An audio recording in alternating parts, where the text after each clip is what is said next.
What's up YouTube, Lunar here, and today I will be showcasing the advanced image trace settings.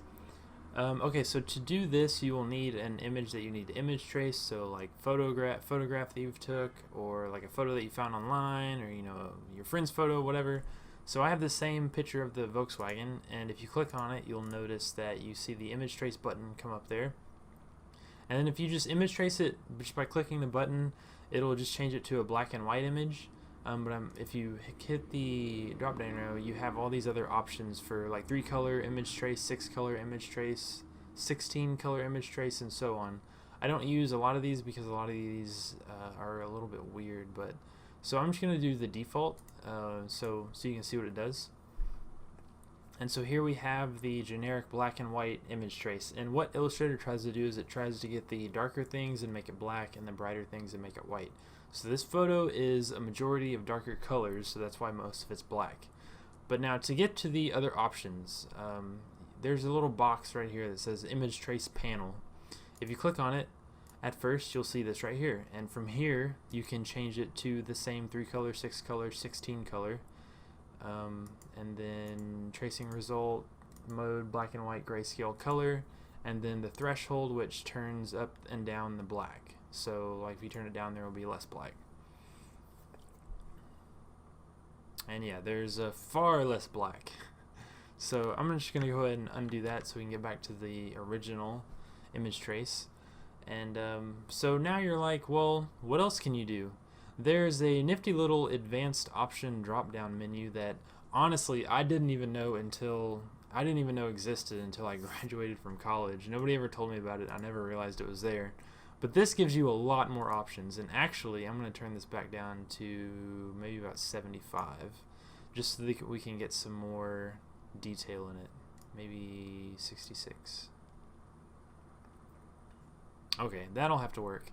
But what the noise does is this allows more things to be seen. Like if you turn the noise up a lot, it will really get rid of those small shapes. Like it got rid of a lot of these little squares, it got rid of most of the tree. If you turn it all the way down to 1 pixel, you'll see a lot of the thinner lines and the smaller shapes show back up, and even like grain almost. So that's what that does. And I'll go ahead and leave it on 5 pixels. But the corners is pretty self-explanatory. Anything that has a corner, it can kind of round it out or make it more pointy. Changing this back and forth, you probably won't notice a difference in the image, but with other things you might. Now the paths is what can really help you get that image trace that you're looking for. If you turn it down, there will be less points and paths, like if you were to expand it. So this should make it like a little bit more simplified. As you can see, it got rid of some of the detail in the trees and some of the other detail. It kind of made these into diamonds instead of squares. So if you turn it up to about 88, 90, something like that, then you should see all that detail in the tree kind of come back, and these kind of change back from diamonds to the squares.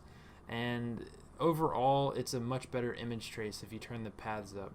Now you usually don't want to go above like 90 or 92 because then it starts throwing in paths that aren't even there in the first place, and it starts making your image trace look really weird.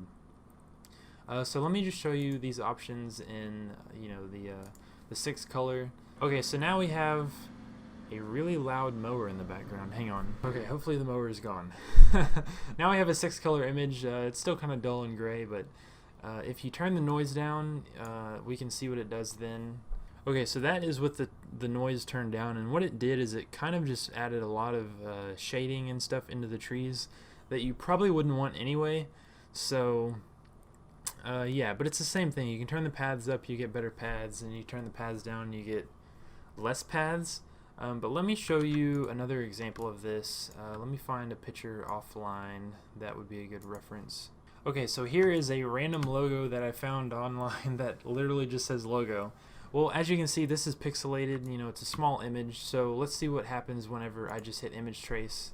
You can kind of see that it did a pretty good job because it's a fairly simple logo anyway, just black on white.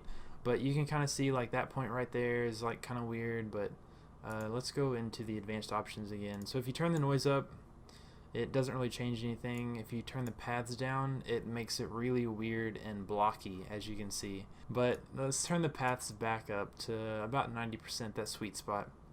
And so honestly, this is probably the best that you're going to be able to image trace this logo. And then if you turn the paths up to 100, then, as I said, it starts putting in lines that weren't even there beforehand, and now I have these squiggly edges. But yeah, this is how you can use the advanced options in the image trace tool, and hopefully this video helped you. I know it's pretty simple, but as me as a designer, I use it a whole lot, whether it's my pictures or other people's logos that need to go on shirts and whatnot. So hope you guys enjoyed, and I will see you guys next week with a brand new episode.